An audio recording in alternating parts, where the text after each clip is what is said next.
Alright, here's what I'm going to do for the drawer. This is the shelf that it's going to sit on.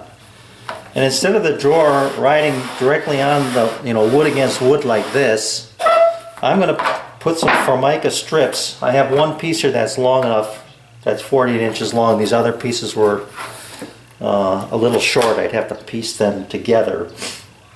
I mean, I could do it, but I want one full-length strip on the bottom of on both sides. So I'm going to cut this in half, or close to half. Tape this off. I've also made marks where the shelf goes into the side. That will get glued. So I'll tape this off slightly over that line.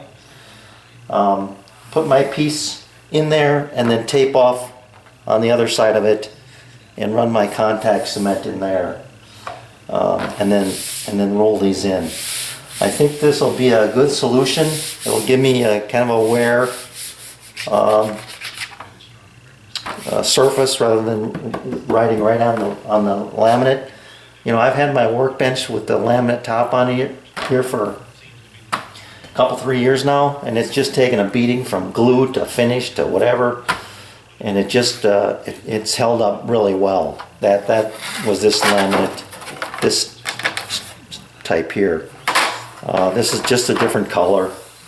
No big deal. I'm using it just because of the length.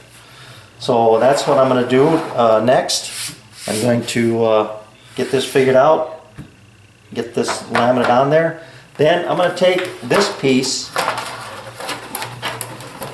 here. I'm going to cut this in half. It's a little short. That's okay, because I'm going to cut it in half. I'm going to put it on the two sides, about halfway up, and that'll give me kind of drawer slide glides, I guess, to keep it from wearing on the wood itself that way. This is probably not necessary to do, but I'm going to give it a try anyway to make sure and see how this drawer operates. I've never done this before, but I think it's a good solution for this type of setup, and we're going to see how it turns out. Well, for the most part, this taping off these sections for the laminate worked out pretty well. I did my shelf.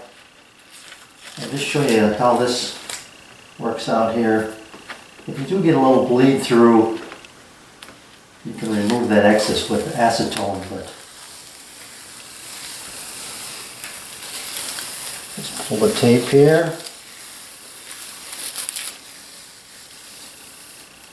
And this is one of the sides. And then the dowels here. Space them out.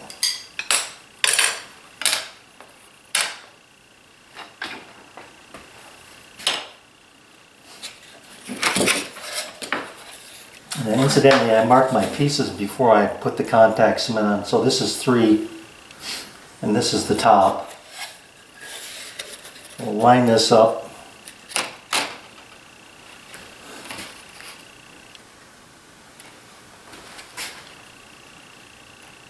That looks pretty good.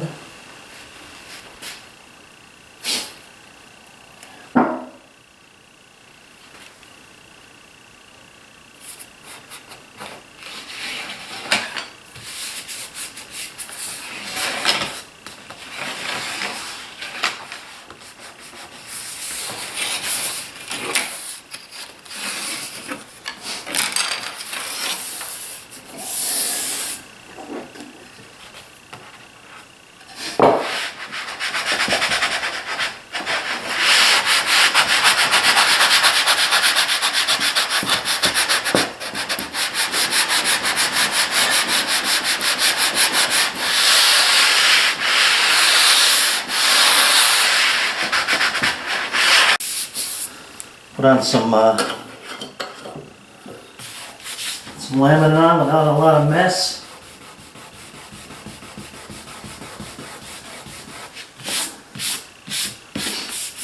You know, especially if you were gonna put some finish on this thing,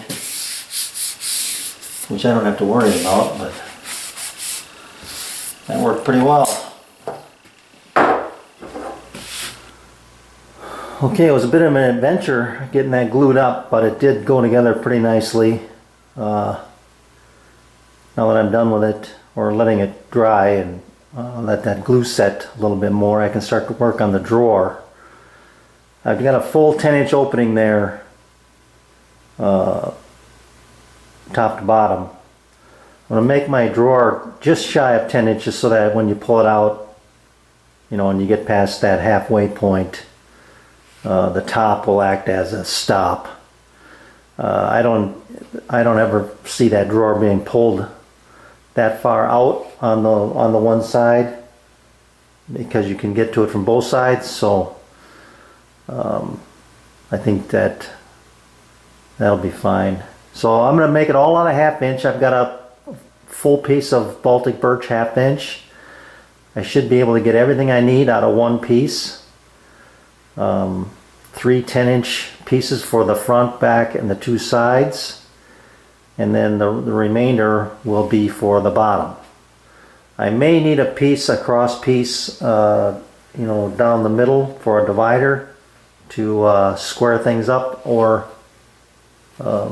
make sure that it doesn't get bowed out on the sides, but we'll see. So I'm going to get to work on that, and we'll come back when I get those pieces cut up.